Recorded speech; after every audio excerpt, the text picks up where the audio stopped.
Hello everyone, तो कैसे हैं आप लोग। आई होप कि आप बहुत बहुत और बहुत ज़्यादा बढ़िया होंगे और अपनी तैयारी को जोरों शोरों से कर रहे होंगे। मैं सीए मोहित श्रीवास्तव आप लोगों के लेकर के आया हूँ। सीएमए फाउंडेशन वाले बच्चों, ध्यान से सुन लो, आप लोगों के लिए है सारी बातें, क्योंकि जून 20 में आपके ही एग्जाम आने वाले हैं।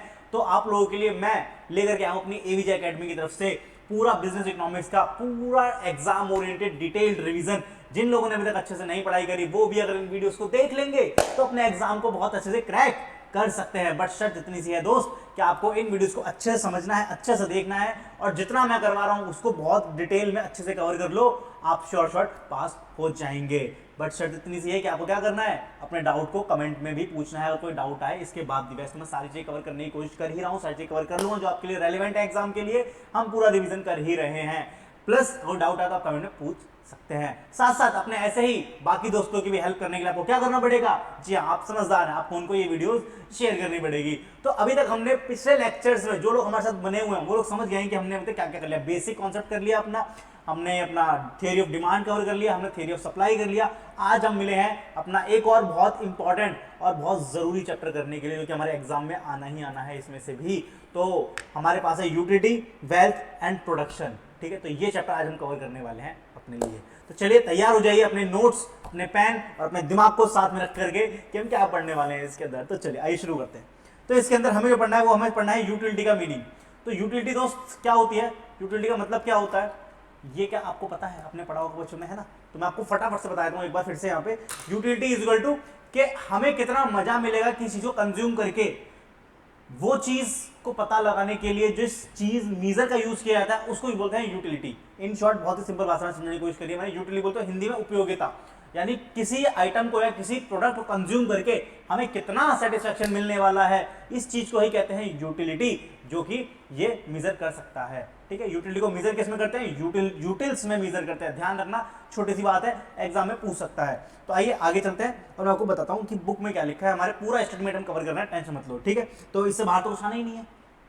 तो utility is a major, utility क्या है, एक मेजर करने की एक तरीका है, यानी एक इकाई है, यूनिट है, जिसके द्वारा हम ये consumer scale of preference on a good और सर्विस इज क्वांटिफाइड, जिसके द्वारा हम ये पता लगाते हैं कि हमारा जो कंज्यूमर है वो किस आधार पे रैंक करता है या किस आधार पे प्रेफरेंस देता है किसी प्रोडक्ट को, उसको कितना मजा मिलेगा। सपोज करो कि आप भरी दोपहरी में खेल के आए अपने घर पे, और घर पे आके आपके सामने 4 ग्लास रख दिए मम्मी ने, एक पानी का रख दिया, एक नींबू पानी का रख दिया, एक आपके लिए बटर मिल्क का रख दिया, और एक आपके लिए रसना रख दिया, और एक कोल्ड ड्रिंक, 5 रख दिए। तो आप सबसे पहले क्या पीना पसंद करेंगे, आप सबसे पहले पानी प्रेफर करेंगे ना। और हो सकता है कोई अपना बटर मिल्क प्रेफर करे, हो सकता है कोई कोल्ड ड्रिंक प्रेफर करे, हो सकता है कोई नींबू पानी प्रेफर करे। तो इस प्रकार से सबकी अपनी अपनी क्या हो सकती है, प्रेफरेंस हो सकती है। लेकिन उस पानी को पी करके किसको कितना मजा मिलेगा, उसको नापने की जो इकाई होती है, यूनिट होती है, उससे बोला था यूटिलिटी। ठीक है, हमें लग रहा है कि भाई मैं ये 1 गिलास पानी पी लूं मेरे को बहुत आनंद आ जाएगा, कितना आनंद आएगा ये कैसे चलेगा, ये पता चलेगा यूटिलिटी को समझ करके। ये कौन बताएगा, ये बताएगा यूटिलिटी, यानी हमें कितना मजा मिलने वाला है इसको पता लगाने का मतलब क्या होता है, यूटिलिटी। इन शॉर्ट, सीधी बातों में।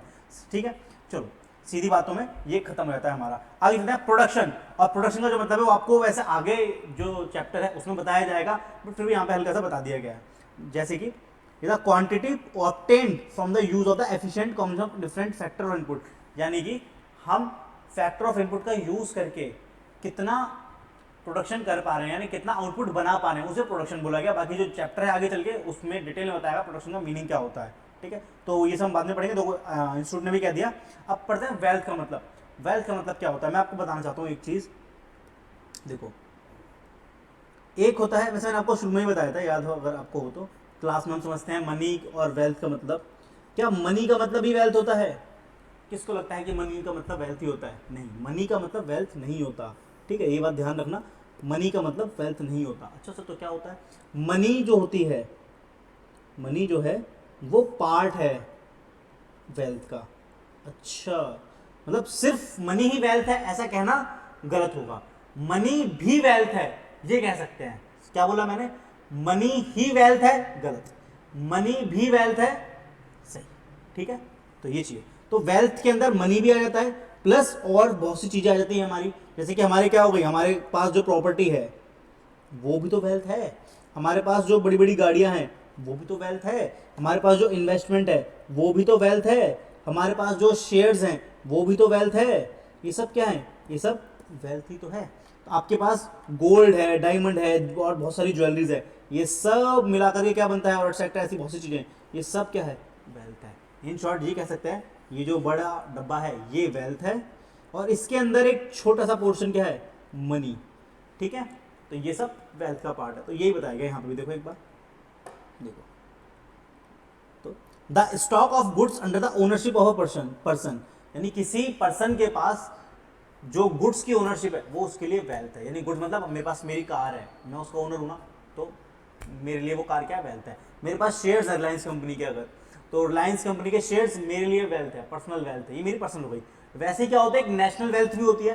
नेशनल वेल्थ मतलब जिसपे सबका राइट है, पूरे देश का राइट है। जैसे सड़कें हो गई, ये क्या है, पूरे देश की ना। आप किसी को मना कर सकते हैं, ओ भाई साहब ये यहाँ पे मत चल, ये रोड मेरा है, यहाँ पे गाड़ी में चला, यहाँ पे बाइक में चला, ये रोड अपना है, ऐसा थोड़ी भाई। हाईवे तो सबका है, रोड तो सबकी है ना। ये सूरज की जो लाइट है, सनलाइट, ये तो सबकी है ना, तो नेशनल वेल्थ है। तो वर्ल्ड वाइड वेल्थ देखते देखा जाए तो ये सबके, सबका अधिकार है इस पे। तो आप रोक नहीं सकते किसी को, सनलाइट मतलब है ये मेरी सनलाइट है, ऐसा थोड़ी होता है।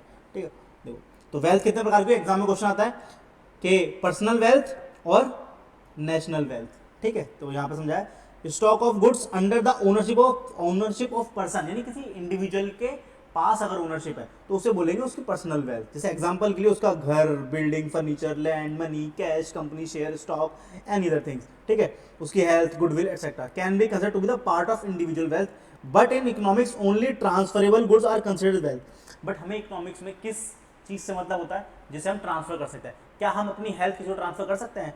अरे मैं तो बिल्कुल एकदम ताकतवर हूँ, मैं अपनी ताकत किसी को ट्रांसफर कर सकता हूँ? नहीं कर सकता ना। मैं अपनी गुडविल किसी को ट्रांसफर कर सकता हूँ? नहीं कर सकता ना। ये चीज़ है। ठीक है, उसी प्रकार से नेशनल वेल्थ की अगर बात की जाए, stock of goods under the ownership of nation, यानी कि सबका उस पर राइट है, यानी सबका अधिकार है, तो उसे क्या बोला जाएगा, नेशन वेल्थ हो जाएगा, नेशनल वेल्थ बोला जाएगा। ठीक है, it includes the wealth which is a common property of all the citizen in the country, यानी सबके लिए वो कॉमन क्या है, प्रॉपर्टी है। जिससे क्या बोला गया, नेचुरल रिसोर्स हो गए, रोड्स हो गए, पार्क हो गए, ब्रिज हो गए, हॉस्पिटल हो गए, पब्लिक एजुकेशन इंस्टीट्यूशन ना। Is a citizen of country hold a government bond, it is personal wealth. हाँ, लेकिन आप जो भी सरकारी चीजें वो सारी क्या, नेशनल वेल्थ है एक तरीके से। लेकिन अगर आप किसी सरकारी कंपनी के बॉन्ड्स होल्ड करते हो तो आपकी पर्सनल है, आपने पैसा दिया है, जिसके लिए आपने पर्सनली पैसा दिया सरकार को, वो आपकी पर्सनल वेल्थ है। और जिसके लिए आपको पैसा नहीं दिया है, सब लोगों ने मिलकर पैसा दिया है, वो क्या है, वो नेशनल वेल्थ हो गई। ठीक है, but from the government point of view it is a liability. But सरकार के लिए क्या है, लाइबिलिटी। भाई सरकार हमसे टैक्स लेती है, तो सरकार की जिम्मेदारी बनती है, सरकार क्या करे, सरकार उस पैसे का सही उपयोग करे और हमारे लिए एजुकेशन, हेल्थ, सड़कें, ब्रिज, इन सबको अच्छे से बनाए और अच्छे स्तर के बनाए। ये सरकार की जिम्मेदारी है। ठीक है, सरकार हम पे कोई चैरिटी नहीं कर रही है, अगर हमारे लिए कोई सड़क बना रही है, हमारे लिए कोई हॉस्पिटल या एजुकेशन खोल दिया, नहीं। ये सरकार की जिम्मेदारी, सरकार की लाइबिलिटी। भाई सरकार हमारा पैसे तो ले रही है भाई, तो हमारा पैसे, हमारा भला होना चाहिए, ना कि सरकार का पर्सनल भला होना चाहिए। ठीक है, बाकी तो आप जानते हैं दुनिया में क्या चल रहा है। So it should not be considered as a part of wealth of nation.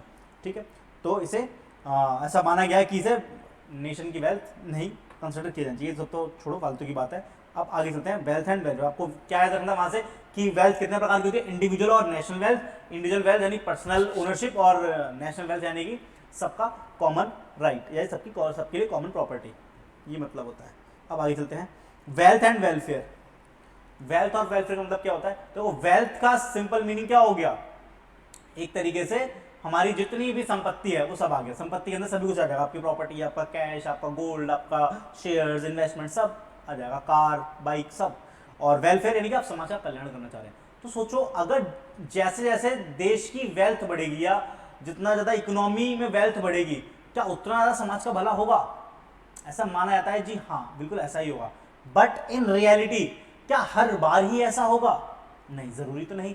हो सकता है देश तो ग्रो कर रहा है बट समाज का भला नहीं हो रहा है ना। देखो जैसे क्या बोलेगा, देखो वेलफेयर मीन्स वेल बीइंग, यानी हैप्पीनेस, खुश, सब खुश है, सबका जीवन एकदम आनंद में चल रहा है, सबके जीवन में कल्याण ही कल्याण हो रहा है अच्छे लेवल का। ठीक है, but generally the level of wealth increase, welfare also increase.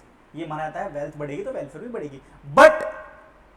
But बोल दिया ना इसने, बट ऐसा नहीं हो सकता ना हर समय। But it is doubtful whether the welfare increase if nation goes on creating wealth. अगर देश जो है अपनी वेल्थ क्रिएट करता रहे तो क्या ये कहना लाजमी है और हर बार कहा जा सकता है क्या ये कि वेल्थ से बढ़ने से वेलफेयर भी बढ़ रहा है समाज का? नहीं। तो एक एग्जांपल दिखाता हूँ। मानो जैसे कि ये एक कंपनी है, ठीक है, ये एक फर्म है, ये एक फैक्ट्री है, ठीक है। अब ये कुछ प्रोडक्शन करते हैं, यहाँ से क्या निकलते हैं, केमिकल, रसायन निकलते हैं बहुत सारे। अब ये केमिकल हवा में जा रहे हैं और साथ साथ ये क्या करते हैं, कुछ आसपास एक क्या नदी है, उस रिवर में भी ये अपने केमिकल्स को बहा देते हैं, ठीक है। अब यहीं कहीं आसपास एक छोटा सा गांव है, इस छोटे से गांव में कुछ लोग रहते हैं, ठीक है। नॉर्मली हम देखते हैं ना कि कुछ फैक्ट्री वगैरह होती है, उसके आसपास लोग वगैरह रह रहे होते हैं, तो क्या होता है, अब ये जो हवा में जो प्रदूषण जा रहा है ये तो सभी लोग झेल रहे हैं, आप भी हम भी, जो दूर हैं उन तक भी पहुंची जाती है। लेकिन खुद सोचो, ये जो आसपास वाले लोग हैं जिनका जीवन ऑलमोस्ट इस नदी के पानी पर ही डिपेंडेंट है, वो इसी पानी से कपड़े धोते हैं, इसी पानी से बेचारे नहाते हैं, इसी पानी को पीते भी हैं, तो क्या उनके लिए ये अच्छी बात है? क्या उनके लिए खुशी की बात है? क्या उनके लिए जीवन में अच्छी चीज़ हो रही है? नहीं, उनके जीवन में बीमारियां लग रही हैं, इससे उनको परेशानियां हो रही हैं। वो जो हवा में जो बिल्कुल पास में अगर रह रहे हैं उस फैक्ट्री के, तो वहाँ पर क्या हो रहा होगा, उनको बहुत सारी लंग्स की डिसीज़ हो रही होंगी, सांस लेने में परेशानी आ रही होगी, तो उनको दिक्कतें हो रही होंगी ना जीवन जीने में। तो क्या ये समाज का भला हो रहा है बेचारे इस गरीब आदमी का? नहीं, नुकसान हो रहा है ना। तो ऐसा भी तो हो सकता है कि वेल्थ तो बढ़ रही है, इकोनॉमी तो ग्रो कर रही है, लेकिन उसके साथ साथ ग्रो किसके लिए कर रही है? ये जो अमीर आदमी की फर्म है, अमीर आदमी की जो फैक्ट्री है, उसका फायदा हो रहा है, नेशन का फायदा हो रहा है। बट नेशन के अंदर जो लोग हैं, क्या उनमें से सबका फायदा हो रहा है? क्या सबका वेलफेयर हो पा रहा है? नहीं हो पा रहा। तो क्या बोला गया? नहीं, जरूरी नहीं कि वेल्थ के बढ़ने से हर जगह खुशियां बिखर जाएं। तो ये मतलब है इसका, ठीक है। तो अब पढ़ो एक बार। It is doubtful whether the welfare increase if nation goes on creating wealth without paying any consideration to the health and mental peace of citizen. अब जो आसपास लोग रह रहे हैं, क्या जो फैक्ट्री वाला है क्या उनको पैसे दे रहा है? अरे भाई आपकी तो बीमारी लग गई है जी, हमारी फैक्ट्री में चलो जी इलाज करवा लो। कैसा होता है क्या कहीं पे? कोई नहीं देता पैसा किसी को, है ना। तो दिक्कत ही होगी। वेदर वेलफेयर इंक्रीज नहीं होगा। It is doubtful whether if the wealth is not distribute properly. दूसरा पॉइंट क्या है, ये तो इसी चीज को क्या बोलते हैं जो हम देखेंगे, इसको बोलते हैं एक्सटर्नलिटीज, यानी नेगेटिव एक्सटर्नलिटीज, नेगेटिव एक्सटर्नलिटीज की वजह से, ठीक है। ये हो गया। दूसरा पॉइंट क्या है, ये जो वेल्थ है क्या प्रॉपर्ली डिस्ट्रीब्यूट हो रही है? मानो देश में इनकम बढ़ गई, अच्छा ठीक है, पहले जो पैसा था, जब देश में कम पैसा था तो एक अमीर आदमी को 100 रुपये मिलते थे और एक गरीब आदमी को 80 रुपये मिलते थे, ऐसा मान लो, ठीक है। तो गैप इनके बीच कम था। लेकिन जैसे ही इनकम बढ़ गई, वैसे ही क्या हुआ, जैसे ही वेल्थ बढ़ गई, सपोज करो वेल्थ बढ़ गई, वेल्थ बढ़ के 1000 हो गई, तो अब अमीर आदमी को कितना मिल रहा है? 1000 में से, ठीक है, 1000 में से मान लो कितना मिल रहा है अमीर आदमी को? 1000 में से 980 रुपये मिल रहे हैं इसे, ठीक है, या 900 रुपये मान लो, चलो छोड़ो, तुम ज़्यादा अत्याचार हो जाएगा नहीं तो, ठीक है। 900 रुपये मिल रहे हैं 1000 में से अमीर आदमी को, इसको, और बाकी 100 रुपये किसको मिल रहे हैं? इस गरीब आदमी को मिल रहे हैं। तो क्या ये सही तरीके डिस्ट्रीब्यूशन हुआ है वेल्थ का? नहीं, ये तो गलत तरीके से हुआ ना। जब 100 रुपये थे, जब बहुत साल पहले की बात है, तब अमीर को 100 मिल रहा था और गरीब को 80 मिल रहा था। लेकिन जैसे ही ये 1000 हुआ, 1000 में से 900 रुपये अमीर ले गया और 100 रुपये गरीब ले गया, बस। तो जो क्या ये डिस्ट्रीब्यूशन सही प्रकार से हुआ? तो वो यही कहना चाह रहा है। तो वेलफेयर बढ़ा? नहीं बढ़ा, वेल्थ बढ़ी सिर्फ, ठीक है। तो डाउटफुल वेदर इट इज, जो वेल्थ है क्या वो प्रॉपर तरीके से डिस्ट्रीब्यूट होगी या नहीं होगी। तो ये दो रीजन है जिसकी वजह से डाउट रहता है कि वेल्थ और वेलफेयर साथ में बढ़ पाएंगे या नहीं, ठीक है। अब आगे चलते हैं, वेल्थ एंड इनकम। यहाँ से एक क्वेश्चन बहुत इंपॉर्टेंट बनता है, बताता हूँ कौन सा वाला। देखो, वेल्थ स्टॉक कॉन्सेप्ट है, फ्लो कॉन्सेप्ट है। वेल्थ एक स्टॉक कॉन्सेप्ट है और इनकम एक फ्लो कॉन्सेप्ट है, ये इंपॉर्टेंट है बस, ठीक है। तो देखो, अ पर्सन और a nation consume a part of income and save the rest. मतलब जितना भी पैसा हमें मिलता है उसमें से हम कुछ पैसा क्या कर लेते हैं, खर्च कर लेते हैं, और कुछ सेव करते हैं। जो सेव हो जाता है, जो इकट्ठा हो जाता है, वो क्या होता है हमारे लिए? स्टॉक हो जाता है। नहीं, हमारा पैसा इकट्ठा हो गया, स्टॉक में हमारे पास कितना पैसा है, तो वो वेल्थ ही तो हुआ वो हमारे लिए, है ना। तो इसीलिए बोला जाता है। तो wealth, the saving and accumulated in the form of wealth, जो हमने सेविंग करी है और जो इकट्ठी हो गई उसे क्या बोला जाएगा? वेल्थ। और वेल्थ कैसा होता है? Is a stock owned at a point of time. आपने वही घर लिया, तो घर, कैश, देखो ध्यान सुनना, कुछ एग्जांपल बोल रहा हूं, building, furniture, machine, cash, bank में रखा पैसा, बैंक बैलेंस, ठीक है, स्टॉक हमारे पास जो है, ठीक है। ये सब अकाउंट के पॉइंट ऑफ व्यू से कहाँ पे शो होते हैं? प्रॉफिट लॉस अकाउंट में या बैलेंस शीट में? सर ये सब शो होते हैं हमारे बैलेंस शीट में, बैलेंस शीट में। अब याद करना बहुत इंपॉर्टेंट बात है, ये रटने की जरूरत ही नहीं पड़ेगी कि वेल्थ क्या है और इनकम क्या है, ठीक है, स्टॉक क्या होता है, फ्लो क्या होता है, बहुत सीधी सी बात बताने जा रहा हूँ।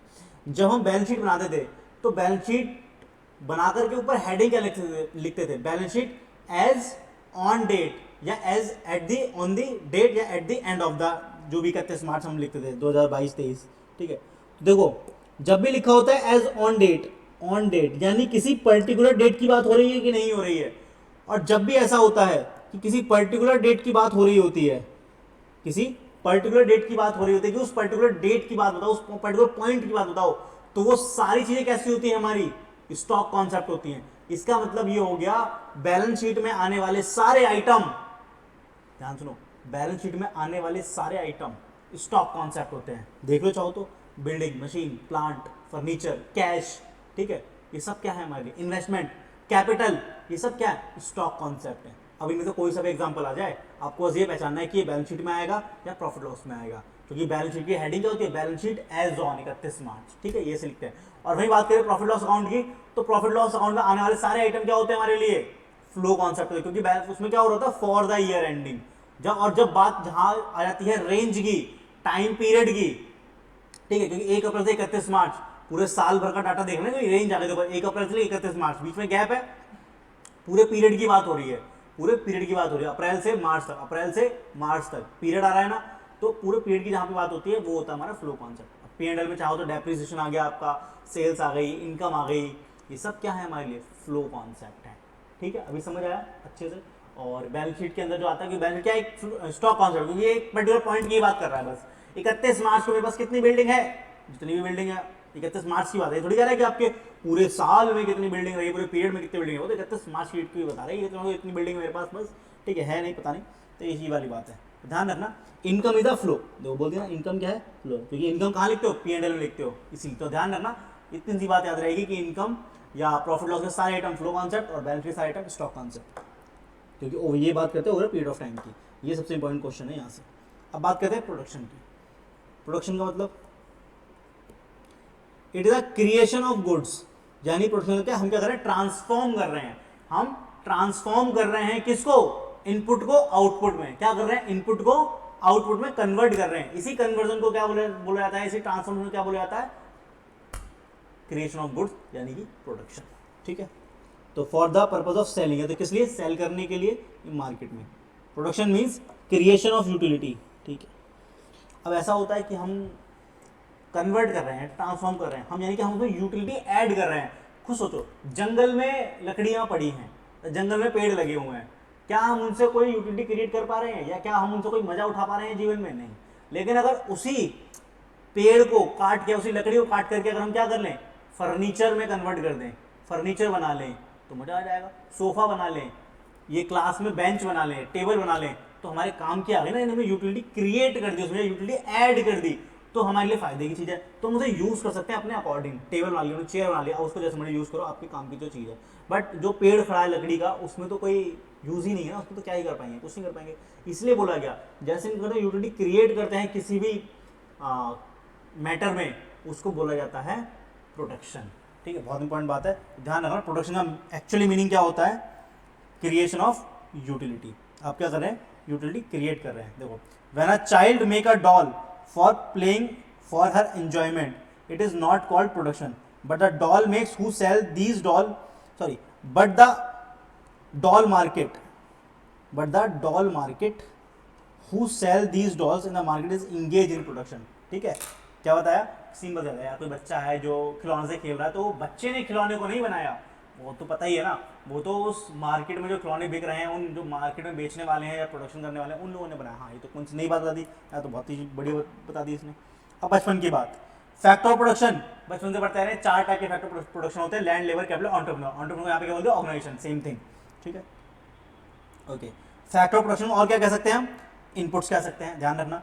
These goods and service produce with the help of input. अब जो भी हम गुड और सर्विस बनाते हैं उन सबको बनाने के लिए हमें किसी आवश्यकता पड़ने वाली है, इनपुट्स यानी फैक्टर ऑफ प्रोडक्शन की। ठीक है, लो अब बात करते हैं पीपीसी कर्व की। ठीक है, यहां से क्वेश्चन आता ही आता है, आएगा ही आएगा, ध्यान रखना। अब क्वेश्चन भी क्या है ये बताता हूं। सबसे तो पीपीसी कर्व के अलग अलग नाम पता होने चाहिए हमें। तो पीपीसी का और क्या क्या नाम है? It is also called as production possibility frontier यानी पीपीएफ, और पीपीसी की फुल फॉर्म भी याद रखना, प्रोडक्शन पॉसिबिलिटी कर्व, या तो प्रोडक्शन पॉसिबिलिटी कर्व बोलेगा या प्रोडक्शन पॉसिबिलिटी फ्रंटियर बोलेगा। ठीक है, प्रोडक्शन पॉसिबिलिटी बाउंड्री, एक और नाम production possibility boundary, production possibility boundary, और एक और नाम प्रोडक्शन ट्रांसफॉर्मेशन कर्व। तो टोटल कितने नाम हो गए हमारे लिए? भी 4 नाम हो गए। ठीक है, तो ध्यान रखना कौन कौन से 4 नाम हो गए, याद करो मेरे साथ। पीपीसी प्रोडक्शन पॉसिबिलिटी कर्व, मेरे साथ बोलोगे इस तरीके तभी याद होगा, प्रोडक्शन पॉसिबिलिटी कर्व। ठीक है, फिर पीपीएफ प्रोडक्शन पॉसिबिलिटी फ्रंटियर, फिर और क्या नाम है? प्रोडक्शन पॉसिबिलिटी बाउंड्री, यानी ये बाउंड्री है, पता है कि बाउंड्री क्यों है, और लास्ट नाम प्रोडक्शन ट्रांसफॉर्मेशन कर्व। ये सब इसके नाम होते हैं। ठीक है, the PPC curve shows the various combination. अब देखो इसका काम क्या होता है, ये हमें बहुत सारे कॉम्बिनेशंस के बारे में बताता है। ठीक है, ऑफ 2 कम्युनिटीज, ये माना गया सिर्फ 2 ही कम्युनिटी के बारे में जो कि प्रोड्यूस की जा सकती है एक इकोनॉमी के अंदर, हमारे रिसोर्स और इनपुट का इस्तेमाल करने के साथ साथ। क्योंकि हमें पता है, हमने पिछली पहली क्लास में पढ़ा था कि हमारे पास जो रिसोर्सेज हैं वो कैसे हैं, वो लिमिटेड हैं। तो हम क्या कर सकते हैं, मानो मेरे पास सिर्फ 4 kg रॉ मटेरियल है अगर, ठीक है 4 kg रॉ मटेरियल है, और ये 4 kg रॉ मटेरियल से मैं क्या कर सकता हूँ, या तो मैं 1 kg, ठीक है 4 kg में 2 चीज़ कर सकता हूँ, या तो मैं 1 kg क्या कर सकता हूँ, मैं 1 kg बनाऊंगा, मान लो पेन बना सकता हूँ, और 2 kg मैं सिर्फ मार्कर बना सकता हूँ। ये मेरे पास, ये मेरा क्या हो गया, कहाँ गया भाई साहब, हाँ ये मेरा रॉ मटेरियल है 4 kg, जिसे मैं 2 जगह यूज़ करता हूँ, और 1 kg पेन के लिए और 2 kg मार्कर के लिए। अब सोचो, ठीक है रिसोर्स यानी रॉ मटेरियल तो मेरे पास 4 kg ही है। अब सोचो मुझे क्या करना है, अगर मुझे पेन की क्वांटिटी को बढ़ाना है, मुझे 1 kg पेन से 2 kg पेन बनाने हैं, ठीक है किलो के हॉल में बनाते हैं हम पेन, बहुत सारे, हमारा बहुत बड़ी फैक्ट्री है, हम यूनिट में नहीं बनाते, किलो के हॉल में बनाते हैं। ठीक है, तो 2 kg अगर पेन बनाने हैं मुझे, तो ये बताओ लेकिन रॉ मटेरियल तो उतना ही लगेगा ना, तुमको रॉ मटेरियल ज़्यादा चाहिए पड़ेगा, तो मुझे क्या करना पड़ेगा, मुझे कहीं ना कहीं ये 2 kg मार्कर है, इसकी जो क्वांटिटी है इसको रिड्यूस करना पड़ेगा, क्योंकि इसमें लगने वाला इनपुट में क्या करूंगा, ट्रांसफर करूंगा ना यहाँ पर पेन में। तो यही होता है, क्योंकि मेरा इनपुट तो फिक्स है, बट आउटपुट मेरे को बनाने हैं 2 आउटपुट अगर बनाने हैं, तो मुझे कुछ इनपुट को घटाना पड़ेगा अगर मुझे दूसरे अपने आउटपुट में क्वांटिटी में वृद्धि करनी है। तो सिंपल सी बात है। तो यही जो चीज़ है कि इसी बाउंड्री को जो बताता है कि मेरे पास कितना इनपुट है और इस इनपुट से मैं कितना आउटपुट बना सकता हूँ 2 टाइप के आइटम का, उसी को समझाने का जो काम करता है वो कौन सा कर्व करता है, प्रोडक्शन पॉसिबिलिटी कर्व। ठीक है, देख लो अब इसमें मेन पॉइंट क्या है हमारे लिए। ठीक है, ये ग्राफ है, बनाने को तो आएगा नहीं, टेंशन मतलब, और वैसे बहुत सिंपल होता है, इसको समझाने के लिए मैं आपको बता देता हूँ, ये मेन पॉइंट है, क्वेश्चन यहाँ से बनता है, तो हम टाइम वेस्ट नहीं करेंगे, फटाफट से पॉइंट पे चलेंगे। ठीक है, the PPC curve also slope downward. तो भाई पूछ लेगा पीपीसी कर्व कैसा होता है, डाउनवर्ड होता है, अपवर्ड होता है, या ईदर ऑफ द अबव, कैसा भी हो सकता है, या नन ऑफ द अबव। तो क्या देखना पीपीसी कैसा होता है, मतलब डाउनवर्ड होता है, डाउनवर्ड भी कैसा, लेफ्ट टू राइट, कैसा लेफ्ट टू राइट। देखो ये लेफ्ट साइड है, यहां से कहां जा रहा है, इस तरफ जा रहा है राइट की तरफ, तो लेफ्ट टू राइट होगा, और कैसा नीचे की तरफ ही जा रहा है। ठीक है, और ये कॉन्वेक्स हुआ या कॉनकेव हुआ, ये बताओ, कॉनकेव हुआ ये। ठीक है, ये भी पूछता है एग्जाम में कैसा होता है, बताता हूँ। When the production of one commodity increase, जैसे कि अगर आपको एक प्रोडक्शन, एक आउटपुट की, एक आइटम की प्रोडक्टिविटी बढ़ानी है, प्रोडक्शन बढ़ाना है, तो आपको क्या करना पड़ेगा, दूसरे की कम्युनिटी को क्या करना पड़ेगा, दूसरी कम्युनिटी को आपको फॉरगॉन करना पड़ेगा। फॉरगॉन मतलब क्या हो गया, आपको कम करना पड़ेगा, नहीं सेक्रीफाइस करना पड़ेगा दूसरे का। ठीक है, सिंपल सी बात है। This is due the constant, due the constant of the economy, यानी कंस्टेंट मतलब जो रिसोर्स है, रिसोर्स का जो लिमिटेशन है। ठीक है, डिसएडवांटेज है कि हमारे पास रिसोर्स लिमिटेड है, इसी चीज़ को हमें ध्यान रखते हुए, इसी कमी को ध्यान रखते हुए हमें क्या करना पड़ता है, ये अप्लाई करना पड़ता है कि एक को बढ़ाने के लिए दूसरे को कम करना नहीं पड़ता है, नेचुरल है। ठीक है, स्लोप ऑफ पीपीसी, अब स्लोप ऑफ पीपीसी का नाम क्या होता है, स्लोप ऑफ पीपीसी क्या बोलते हैं, नाम याद रखना पड़ेगा, MRT, marginal rate of transformation. क्या नाम है, मार्जिनल रेट ऑफ ट्रांसफॉर्मेशन, याद रखो MRT, marginal rate of transformation, ऐसे बोल लो। ठीक है, बोलोगे तभी याद होगा, देखो अपने अपने मैं बोलता हूँ तो फिर मुझे याद होता रहेगा, तो तुम्हें याद करना है, तुम्हें बोलना पड़ेगा। The slope define the rate at which production of one good can be redirected into the production of other. यानी कि ये स्लोप क्या बताता है कि हमें कितना ट्रांसफर करना है एक से दूसरे में। यानी कि अगर मान लो मैं 4 बर्गर बनाता हूँ, ठीक है, और 6 पिज़्ज़ा बनाता हूँ, और अब मुझे क्या करना है, मुझे बर्गर की क्वांटिटी को बढ़ाना है और पिज़्ज़ा की क्वांटिटी कम करनी पड़ेगी ना, चाहिए रिसोर्स आइटम तो उतनी है मेरे पास। तो अगर मुझे 4 से 6 बर्गर करने हैं तो मुझे कितने पिज़्ज़ा का सेक्रीफाइस करना पड़ेगा। मानो मुझे 3 पिज़्ज़ा करना पड़ा, ठीक है, तो मैंने कितने पिज़्ज़ा का सेक्रीफाइस करा, 3 पिज़्ज़ा का। तो ये 3 आया ना, यही क्या है, MRT है, और यही क्या है, स्लोप है, कि जितने की कमी करनी पड़ी उसी के साथ नीचे गिरता जाएगा ना ये। तो ये कह रहे हैं यहाँ पे, ठीक है। It is called opportunity cost. हाँ जी, अपॉर्चुनिटी कॉस्ट, यानी किसी एक को पाने के लिए दूसरे का जो सेक्रीफाइस हम करते हैं उसे ही बोलते हैं अपॉर्चुनिटी कॉस्ट, ठीक है। और ये कैसा होता है, it is concave to the origin. ये सारे यही सारे एमसीक्यू आते हैं एग्जाम में, फिर पेपर कहाँ से आ गया। तो इसको ध्यान से सुन लो, ध्यान से समझ लो, बार बार सुनो, बार बार बोलो, याद हो जाएगा कि पीपीसी कैसा होता है, स्लोप डाउनवर्ड होता है, लेफ्ट राइट होता है, ठीक है। इसका जो स्लोप होता है उसका नाम होता है एमआरटी होता है, और एक कॉन्केव होता है, कॉन्वेक्स होता है। कैसा होता है, कॉन्केव होता है, ध्यान रखना। बिकॉज, और क्यों होता है कॉन्केव, कॉन्केव क्यों होता है, बिकॉज एमआरटी इज इंक्रीजिंग। ये है असली क्वेश्चन, क्यों होता है कॉन्केव, क्योंकि एमआरटी गोज ऑन इंक्रीजिंग, ठीक है, ध्यान रखना। एमआरटी इंक्रीज कैसे होता है, इसके लिए आपको क्या करना पड़ेगा, इसके लिए आपको टेबल दिखाता हूँ, देखो यहाँ पे, ठीक है। कहाँ गई टेबल, बना के तो दी थी इन्होंने यार, हटा दी क्या, बड़े बेकार लोग हैं। चलो कोई बात नहीं, मैं तुम्हें दिखाता हूँ, मैं बनाता हूँ यहाँ पे। देखो मेरे पास भी इनपुट है, मानो इनपुट कितना है, ठीक है। इनपुट तो सेम ही है, तो इनपुट का कॉलम ना ही बना तो चलेगा एक बार को। मैं तो बताता हूँ कुछ और, देखो। हम क्या बनाते हैं, हम बर्गर और पिज़्ज़ा बनाते हैं, ठीक है।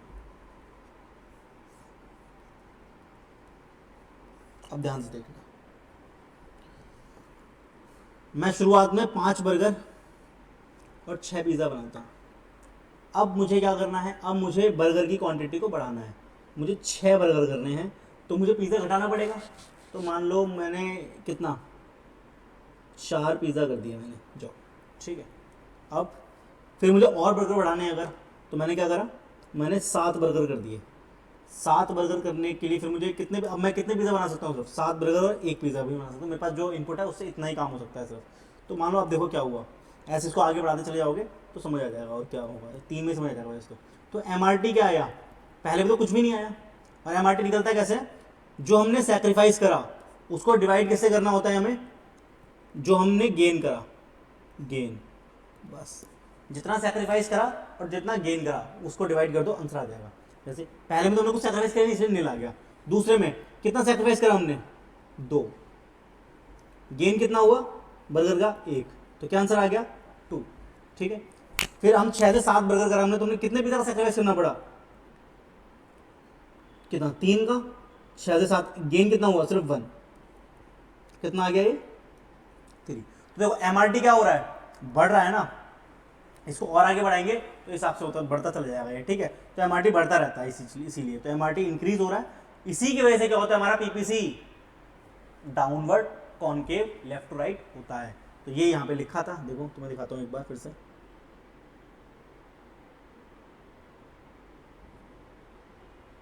ये देखो, रीजन पूछता है एग्जाम के अंदर कि जो पीपीसी है वो कॉनकेव होता है ओरिजिन की तरफ, क्यों, क्योंकि उसका जो एमआरटी होता है वो क्या होता है, इंक्रीज हो रहा होता है। ध्यान रखना कैसा होता है, इंक्रीज हो रहा होता है, बस ये वाली बात आपको ध्यान रखनी है, ठीक है। बाकी इसने फिर अब ग्राफ को समझाया है, उसको समझने की अलग से नीड नहीं है, देखो रिपीटिशन है, ठीक है, ओके। मैं आपको ये सिखाता हूँ, यहाँ से जो नोट है ये इंपॉर्टेंट है, ये पढ़ लो, ये समझ हो जाएगा। If the PPC curve is straight, अगर मेरा पीपीसी कर्व देखो, वैसे तो नॉर्मली ऐसा होता है, हर केस में ऐसे ही होगा, बट अगर मान लो कि अगर ऐसा दिख जाए पीपीसी कर्व, ये भी तो डाउनवर्ड ही है, लेफ्ट राइट, तो अगर ऐसा होगा तो इसका मतलब क्या है, जो अपना एमआरटी है वो कांस्टेंट है, इसका मतलब ये, ठीक है। एमआरटी क्या है, कांस्टेंट। तो अगर एमआरटी इंक्रीज हो रहा होता है तो पीपीसी का कॉन्वेक्स होता है। एमआरटी अगर कांस्टेंट होता है, यानी अगर याद करो हम क्या कर रहे हैं, सेम ही है कि बर्गर 1 बढ़ रहा है हमारा और पिज्जा भी 1 का नुकसान हो रहा है, और हर पॉइंट पे 1 1 का हो रहा है, तो सेम आ रहा है, तो क्या हो जाएगा, कांस्टेंट रहेगा, और पीपीसी हमारा क्या है, स्ट्रेट बनेगा। लेकिन अगर हमारा एमआरटी डिक्रीज होता तो कॉन्वेक्स हो जाता। तो ये 3 चीज़ होती है इसके अंदर, ध्यान रखने वाली बात, अच्छे से नोट कर लेना। तो पीपीसी कर्व स्ट्रेट होगा कब, when the opportunity cost is constant, यानी जो एमआरटी है वो कांस्टेंट है, ठीक है। All the combination which lie on the PPC curve are possible combination, PPC के ऊपर जो भी पॉइंट बनते हैं वो सारे क्या होते हैं, पॉसिबल होते हैं, ऐसा नहीं कि वो उन्हें बना नहीं सकते, तो सारे पॉसिबल कर्व होते हैं या सारे पॉसिबल प्रोडक्शन करने वाले पॉइंट्स होते हैं, ठीक है। इसे नाम भी क्या है इसका, प्रोडक्शन पॉसिबिलिटी कर्व या प्रोडक्शन पॉसिबिलिटी फ्रंटियर। तो पॉसिबल है भाई तभी तो बना रहे हैं, यहाँ तो कोई बड़ी बात नहीं है। इंपॉर्टेंट क्या था इसके अंदर पॉइंट, फर्स्ट पॉइंट इंपॉर्टेंट था, the point beyond the PPC curve is impossible combination, ठीक है। और जो पीपीसी के बाहर था वो इम्पॉसिबल, अरे जो पीपीसी उस बाउंड्री के ही बाहर है वो तुम्हारी रीच से ही बाहर हो गया ना, और जो रीच से बाहर होता है उसे क्या कहते हैं, अनअटेनेबल, क्या बोलते हैं, अनअटेनेबल, ठीक है। इंडिफरेंस कर्व में भी हम ये चीज पढ़ते हैं, जो आईसी कर्व होता है वो भी ये सेम ही बात कह रहा होता है। तो shift of the PPC curve is nothing but economic growth, अगर पीपीसी कर्व शिफ्ट हो जाए, मानो कि अभी ये है, अब अगर नया पीपीसी कर्व बन जाए, ठीक है, तो क्या हो गया, इकोनॉमिक ग्रोथ, आगे अगर बढ़ गए तो इसका मतलब क्या हो गया कि रिसोर्स पहले हमारे पास सिर्फ 4 kg था, अगर मेरे पास रिसोर्स ही बढ़ जाए, मान लो रॉ मटेरियल अगर मेरे पास बढ़ जाए 7 kg हो जाए, तो उसमें दोनों ही चीजें ज्यादा बना सकता हूँ ना, तो मैं बर्गर भी ज्यादा बनाऊंगा और पिज्जा भी ज्यादा बनाऊंगा, इसलिए क्या हो जाएगा, शिफ्ट हो जाएगा मेरा पीपीसी कर्व। तो ये इसका मतलब क्या है, मेरे इकोनॉमी में ग्रोथ हो गई है भाई साहब, ठीक है, तो ये कहना चाहता है। तो ये क्वेश्चन ये अच्छा है कि भाई अगर शिफ्ट हो रहा है पीपीसी में तो उसका मतलब क्या है, इकोनॉमिक ग्रोथ, ठीक है। Last, any point which lies below the PPC curve, अब देखो मेरे पास 4 kg रॉ मटेरियल है, अब मैं उससे 1 किलो पेन और अपने वाले एग्जाम्पल में 1 किलो पेन और 2 kg मार्कर बना रहा था, लेकिन मैं सोचूंगा मैं क्यों बनाऊं इतना, मैं 1 किलो पेन की जगह आधा किलो पेन बनाता हूँ और 2 किलो मार्कर की जगह सिर्फ 1.5 किलो मार्कर बना सकता हूँ। तो क्या हुआ, मैं तो अपने जो रिसोर्स है उनका एफिशिएंट यूटिलाइजेशन ही नहीं करा, उनको अंडर यूटिलाइज हो, तो मेरे पास रिसोर्स बच जाएगा या नहीं बच जाएगा, क्योंकि वो हाईएस्ट कैपेसिटी थी मेरे पास 4 kg रॉ मटेरियल से, एक पेन बनाने की, 1 किलो पेन बनाने की और 2 किलो मार्कर बनाने की। लेकिन मैं अगर उसे उससे कम बनाऊंगा तो मेरे रिसोर्स तो बच जाएंगे ना, बचा करके मुझे क्या करना है, उसका कुछ मिलना है, कोई फायदा ही नहीं होना, तो वही कह रहा है वो अंडर यूटिलाइज हो जाएगा।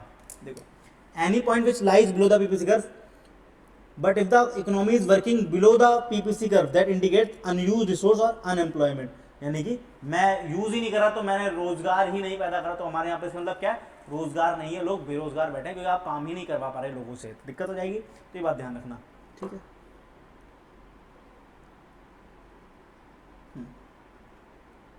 अब इसके आगे बढ़ जाओ, ठीक है, वो फिर रिपीटिशन है, उसको एक बार रीड कर लेना, ज़्यादा कुछ इंपॉर्टेंट नहीं है, जो इंपॉर्टेंट बातें पीपीसी की वो मैं बता चुका, वहीं से क्वेश्चन आएगा वैसे भी, ठीक है। अब तो मनी का मतलब क्या है, क्या तुम्हें मनी का मतलब पता है कि नहीं पता है, हाँ, मनी का मतलब क्या है, जो जनरली एक्सेप्टेड हो, ठीक है, जो लीगल टेंडर हो, जो एक्सचेंज का माध्यम बन सके, ये सब फीचर किसके हैं, मनी के हैं, जिसे हम स्टोर कर सके, इसकी वैल्यू कम ना हो, ये सब क्या है, मनी के ही तो फीचर हैं। देखो मनी के बारे में बात कर रहे हैं, मनी का तो तुम्हें पता नहीं है क्या, तो anything which is widely accepted in exchange of goods, यानी कि जैसे हम आसानी से एक्सेप्ट कर सके कुछ सामान लेने या बेचने के चक्कर में, ठीक है। और सेटलिंग द डेट, अगर आपको किसी को पैसे कुछ चुकाना है, आपको किसी की लाइबिलिटी चुकानी है तो आप उसको पैसे चुका सकते हैं ना, वही तो होता है, तो वो भी काम कर जाएगा मनी को हमें। Barter system exist before the introduction of money, जैसे पहले बार्टर सिस्टम चलता था सदियों पहले, ठीक है। अभी जब मनी का चैप्टर हम पढ़ेंगे ना, रिवाइज करेंगे, तो उसके अंदर ये बातें दोबारा से आएंगी, तो वहाँ पे ज़्यादा डिटेल में बता दूंगा कि क्या है, वैसे यहाँ पे हल्का सा पता नहीं दे रखा है फालतू में टाइम पास के लिए, ठीक है।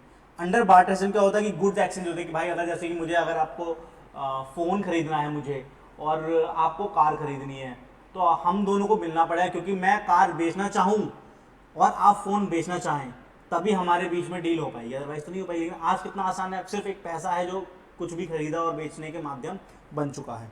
तो देखो, कॉन्सेप्ट ऑफ मनी सप्लाई, कैसे कैसे मनी सप्लाई हो सकती है, रुपी या कॉइन के जरिए, आज credit card, debit card, travellers cheque, कितना इजी है, यूपीआई के थ्रू भी, गूगल पे, फोन पे भी कर लेते हैं आजकल तो। इनका मतलब क्या है, the net inflow of money of a person over certain period of time is called income. बताया था कि भाई इनकम क्या होता है, फ्लो कॉन्सेप्ट होता है, तो पीरियड ऑफ टाइम तो की बात तो आनी ही आनी है। इनकम को कहाँ दिखाते हो, प्रॉफिट लॉस अकाउंट में दिखाते हो, क्रेडिट साइड पे, और पूरे पीरियड की बात करते हैं, पूरा 1 अप्रैल से 31 मार्च तक की बात कर रहा होता है, ठीक है। Daily income, weekly income, monthly income, yearly income, ठीक है। सेविंग मतलब क्या होता है, वो पैसा जो आपने क्या करा, बचा के रख लिया। मानो आपके पास 1000 रुपये की इनकम हुई, 1000 में से आपने 600 रुपये तो कंज्यूम कर लिया, अपने अपने घर गृहस्थी में खा पी लिए, मस्त मौज उड़ा ली, अब बस 400 रुपये बचे कि नहीं बचे, तो 400 रुपये ही क्या कहलाएंगे, सेविंग कहलाएंगे। बताओ ये कैसी छोटी सी बात है, ठीक है, लिखा हुआ है इनकम माइनस कंजम्पशन, ठीक है। What ever the left in the hand of individual after made the consumption expenditure is called saving, ठीक है, इसको हटा दो। Saving is out of current income और ऑल्सो पास्ट इनकम। सेविंग क्या होती है, आपकी करंट इनकम से बच जाएगा या फिर पास्ट इनकम से जो पैसा आपका इकट्ठा हुआ वो भी है सेविंग का पार्ट बनता है। हाँ ठीक है, क्या दिक्कत है इसमें, कुछ ज़्यादा टेक्निकल नहीं है, तो इसको जल्दी जल्दी पढ़ के खत्म कर दो। ठीक है, मार्केट का मतलब क्या है, मार्केट मतलब क्या है कि नॉर्मल एवरेज जहाँ पर बायर और सेलर मिल जाते हैं, नेगोशिएशन कर लेते हैं कुछ गुड और सर्विस के लिए, वो क्या है, वो जगह मार्केट है। बस देखो, द टर्म मार्केट है जो place where the goods are bought and sold. ये हो गया जनरल सेंस, जहाँ पे गुड्स खरीदे बेचे जाते हैं। हम जो अपने आसपास मार्केट देखते हैं, कोई भी मार्केट देखते हैं, Monday market, Sunday market, Tuesday market, Wednesday market, जो भी आपके घर के अराउंड लगती होगी वो सब। बट इन इकोनॉमिक्स, इकोनॉमिक्स में मतलब इससे भी ज़्यादा है। ठीक है, जरूरी नहीं कि कोई सेटअप हो जहाँ पे वो जगह हो जहाँ पे बहुत सारे लोग हैं तभी मार्केट बोला जाएगा।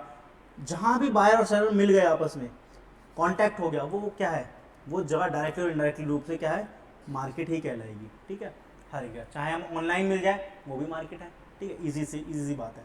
फंक्शन ऑफ मार्केट क्या होता है कि भाई गुड्स का प्राइस सेट करना, दूसरा क्वांटिटी ऑफ गुड्स को सप्लाई करना, कितना भेजना है ये भी तय करना।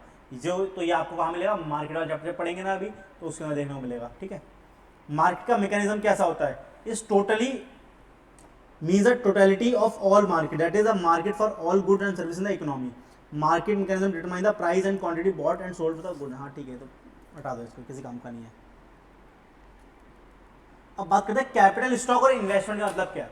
कैपिटल स्टॉक का मतलब होता है कि भाई आपके पास कितना सामान इकट्ठा है बिजनेस में, सीधी बात, मशीन हो, इक्विपमेंट हो, रॉ मटेरियल हो, इनपुट्स हो, तो कितना वो इकट्ठा हो गया, वो सब क्या है, कैपिटल स्टॉक ही कहलाता है। देखो एक बार फटाफट से खत्म कर देंगे। देखो तो ऊपर का तो पॉइंट ऐसे समझाया हुआ है, उसमें कुछ भी कहानी से रखी है पानी के ऊपर, तो इसको तो रीड कर लेना खुद ही, एग्जाम के लिए इम्पॉर्टेंट नहीं है। ठीक है, काम क्या था यहाँ पे, capital stock means the productive capacity of economy. समझा, कैपिटल स्टॉक का मतलब क्या, प्रोडक्टिव कैपेसिटी, यानी कि आपके पास मान लो एक मशीन है, उससे आप 50,000 यूनिट बना सकते हैं, तो आपकी जो कैपिटल स्टॉक वो कितना है, यानी उसकी कैपेसिटी कितनी है, 50,000 यूनिट है ना, तो वो क्या कहलाएगी, आपकी कैपिटल स्टॉक कहलाएगी। यानी उससे बना कर कितना स्टॉक इकट्ठा कर लिया, सीधी बात। दो सपोज 100 मशीन से आप प्रोड्यूस कर सकते हैं 1 लाख यूनिट ऑफ आउटपुट, तो जो ये 100 मशीन्स हैं ये क्या हो गई हमारी कैपिटल स्टॉक, और जो 1 लाख यूनिट बनाई है वो क्या कहलाएगा, प्रोडक्टिव कैपेसिटी। ठीक है, तो हमारे पास जो मशीन है वो क्या कहलाएगी हमारी लिए, कैपिटल स्टॉक। मेरे पास कितनी मशीन है, कितना इक्विपमेंट है, कितना स्टॉक है, ये सब मेरे लिए क्या है, it is a capital stock. ठीक है, कितना प्लांट है, कितनी बिल्डिंग्स हैं, ये सब क्या कैपिटल स्टॉक है। और उससे हम कितना जनरेट कर सकते हैं एक बार में, कैपेसिटी क्या है उसकी, तो वो कहलाएगी प्रोडक्शन करने की capacity, in short productive capacity. ठीक है, if the economy decide to increase the level of output, और अगर हमें चाहिए कि भाई हम लोग क्या चाहते हैं कि हम लोग आउटपुट बढ़ाएं, यानी हम हमारी प्रोडक्टिव कैपेसिटी को हम बढ़ाना चाहते हैं, यानी प्रोडक्शन करने की कैपेसिटी को बढ़ाना चाहते हैं। अभी तक हम 1 लाख यूनिट बनाए थे, अब हम अगर उससे 2 लाख बनाना चाहते तो हमें क्या करना पड़ेगा, हमें कैपिटल स्टॉक को बढ़ाना पड़ेगा, नहीं बढ़ाना पड़ेगा, सीधी बात है। अभी मैं एक मशीन से 1 लाख यूनिट बना रहा हूं, तो मेरा कैपिटल स्टॉक कितना, 1, और एक मशीन से 1 लाख यूनिट बन रही है। अब मुझे 2 लाख करना है, तो मुझे 2 मशीन तो लगानी पड़ेगी ना। तो अगर आप प्रोडक्टिव कैपेसिटी को बढ़ाना चाहते हैं तो आपको कैपिटल स्टॉक को भी क्या करना पड़ेगा, बढ़ाना पड़ेगा। ठीक है, तो देखो ये वाला एग्जांपल दिया हुआ, रीड कर लो इसे। Producing new machine is called formation of investment, और जो आपने नई मशीन और लगाई तो इसको ही क्या बोला जाएगा, आपने क्या इन्वेस्टमेंट करी, कितनी नई इन्वेस्टमेंट और करी है। ठीक है, तो आपने क्या करा, कैपिटल को फॉर्मेट कर दिया आपने, और कैपिटल को बना दिया। ठीक है, कैपिटल स्टॉक को और बढ़ा दिया, in short. If throughout the year 50 machine produce, then these 50 machine will be investment in the economy. ठीक है, हटा दो, बस एग्जाम्पल दिया, ये एग्जाम्पल अपना वाला ही है। फिर इन्वेस्टमेंट कितने प्रकार की हो सकती है भाई साहब, एक रियल इन्वेस्टमेंट हो सकती है और एक पोर्टफोलियो इन्वेस्टमेंट हो सकती है। दोनों में फर्क क्या होता है, रियल इन्वेस्टमेंट वो जो फिजिकली बिल्डिंग, मशीन, प्लांट, ये सब जो चीज होती है, आप इनमें कितनी बढ़ोतरी करा है, इनमें कितना आपने इन्वेस्टमेंट किया है। और पोर्टफोलियो इन्वेस्टमेंट आपने शेयर्स, डिवेंचर, सिक्योरिटीज में कितना इन्वेस्ट करा है, तो ये होती है पोर्टफोलियो इन्वेस्टमेंट। तो एग्जाम में क्वेश्चन आ जाएगा, कुछ भी देगा कि भाई mister A has invested in shares 10 lakh रुपए, तो which kind of investment it is, real investment, capital investment, fixed investment या वर्किंग कैपिटल, कुछ भी नाम दे देगा।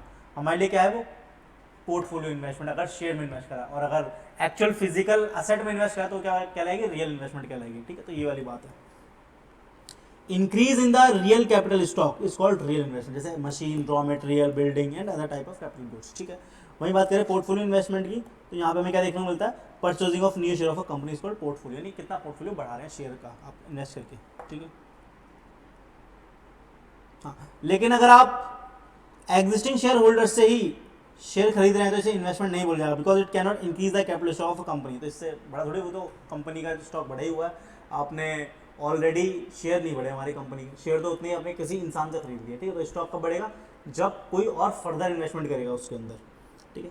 छोड़ो,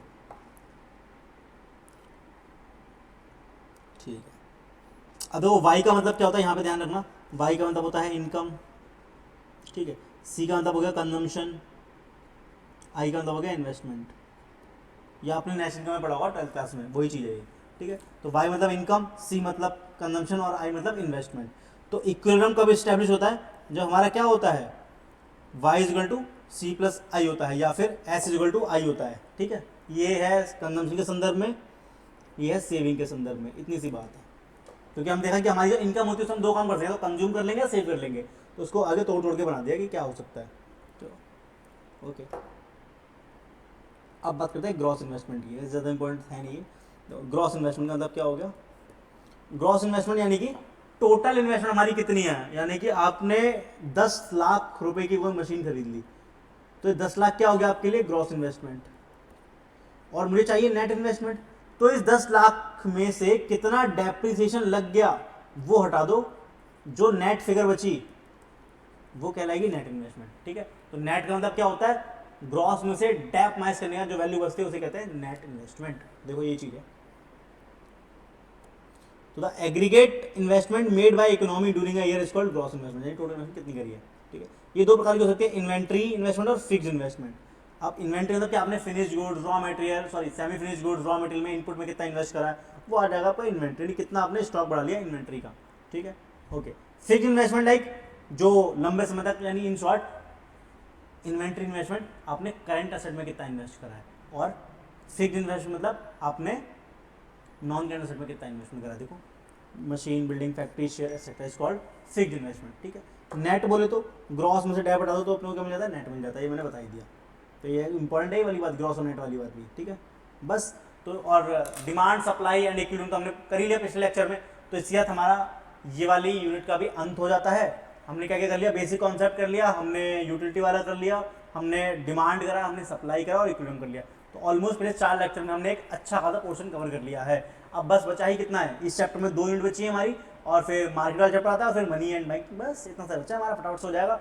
मेरे ख्याल से अगले 5 लेक्चर में खत्म हो जाना चाहिए, तो हो जाएगा। तो विद इन मेरा टारगेट था 15 लेक्चर का था, बट मुझे लगता है कि हम लोग 10 से 12 लेक्चर में ही खत्म कर लेंगे अपना पूरा सीएमए का रिवीजन, तो बहुत बढ़िया, आपको मजा आ जाएगा। चलिए मिलते हैं नेक्स्ट लेक्चर में, तब तक के लिए बहुत बहुत धन्यवाद। और कुछ डाउट हो तो जरूर पूछना कमेंट बॉक्स के अंदर, मैं आपसे मिलता हूँ नेक्स्ट एपिसोड में, ठीक है। Bye bye, take care.